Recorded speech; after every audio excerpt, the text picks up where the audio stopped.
محترم ناظرین، آج ہم آپ کو ایک عبرتناک اور سبق آموز واقعہ سنانے جا رہے ہیں۔ یہ کہانی ایک نیک اور عبادت گزار نوجوان اور ایک ایسی عورت کے بارے میں ہے جو گناہ کے راستے پر چلتے چلتے اپنے انجام کو پہنچ گئی۔ یہ واقعہ ہمیں یاد دلاتا ہے کہ اللہ تعالیٰ ہر کسی کو توبہ کا موقع دیتا ہے، مگر جب کوئی خود اس راستے کو بند کر دے تو انجام دردناک ہو سکتا ہے۔ ترکی کے ایک گاؤں میں ایک نیک اور خوبصورت نوجوان رہتا تھا۔ اس کے والدین بچپن میں وفات پا گئے تھے اور محلے کی مسجد کے امام صاحب نے اس کی تربیت کی تھی۔ نوجوان دن رات قرآن کی تلاوت کرتا اور اپنے گھر میں رکھا ایک کبوتر بھی اس کی صحبت میں رہتا۔ رفتہ رفتہ وہ کبوتر قرآن کی آیات دہرانے لگا۔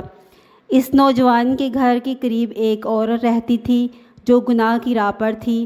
اس نے اپنی خادمہ سے سنا کہ گاؤں کا ایک نوجوان ہے جو کبھی اس کی طرف نظر تک نہیں اٹھاتا۔ وہ عورت سوچ میں پڑ گئی کہ ایسا کیسے ممکن ہے۔ آخر اس نے ایک منصوبہ بنایا۔ اس عورت نے شریف لڑکیوں کا لباس پہن کر مسجد کے قریب انتظار کرنا شروع کیا۔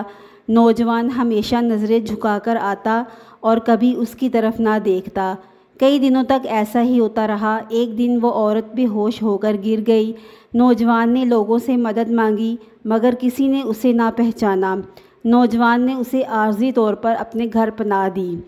نوجوان نے اگلے دن امام صاحب سے مشورہ کیا کہ ایک نامحرم عورت اس کے گھر میں ہے۔ امام صاحب نے کہا کہ اگر وہ بے سہارا ہے تو اس سے نکاح کر لو۔ جب نوجوان نے عورت کو نکاح کی تجویز دی، وہ چونک گئی لیکن دل میں یہ سوچ کر مان گئی کہ بعد میں کسی بھی طریقے سے نکل جاؤں گی۔ نکاح کے بعد کچھ دن تو سب ٹھیک رہا لیکن عورت کا دل بھر گیا۔ اس نے زہر دینے کی منصوبہ بندی کی۔ ایک رات اس نے کھانے میں زہر ملا دیا۔ کبوتر نے شور مچایا، بچاؤ بچاؤ۔ نوجوان چونکا مگر اس نے کھانا کھا لیا۔ آدھی رات کو نوجوان کی طبیعت بگڑ گئی اور وہ انتقال کر گیا۔ مولانا صاحب کو 3 راتیں مسلسل خواب میں آیا کہ ان کا شاگرد مدد مانگ رہا ہے۔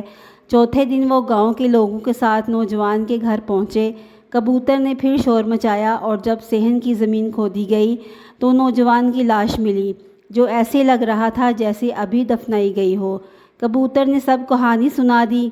جب مولانا صاحب اس عورت کے کوٹھے پر پہنچے تو وہاں کی خادمہ روتی ہوئی آئی۔ اس نے بتایا کہ جس رات وہ عورت واپس آئی اس کا چہرہ آہستہ آہستہ کتیا میں تبدیل ہو گیا۔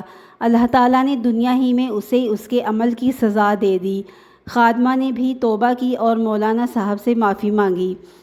محترم سامعین، یہ واقعہ ہمیں یہ سبق دیتا ہے کہ اللہ تعالیٰ کے نیک بندے ہمیشہ آزمائش میں ہوتے ہیں مگر ان کا رب ان کے ساتھ ہوتا ہے۔ جو لوگ نیکی کی راہ چھوڑ کر گناہ کی راہوں پر چلتے ہیں اور توبہ کا دروازہ بند کرتے ہیں ان کے لیے انجام ہمیشہ عبرتناک ہوتا ہے۔ اللہ تعالیٰ سے دعا ہے کہ وہ ہمیں نیکی کی راہ پر قائم رکھے، برائی سے بچائے اور دوسروں کے لیے بھی ہدایت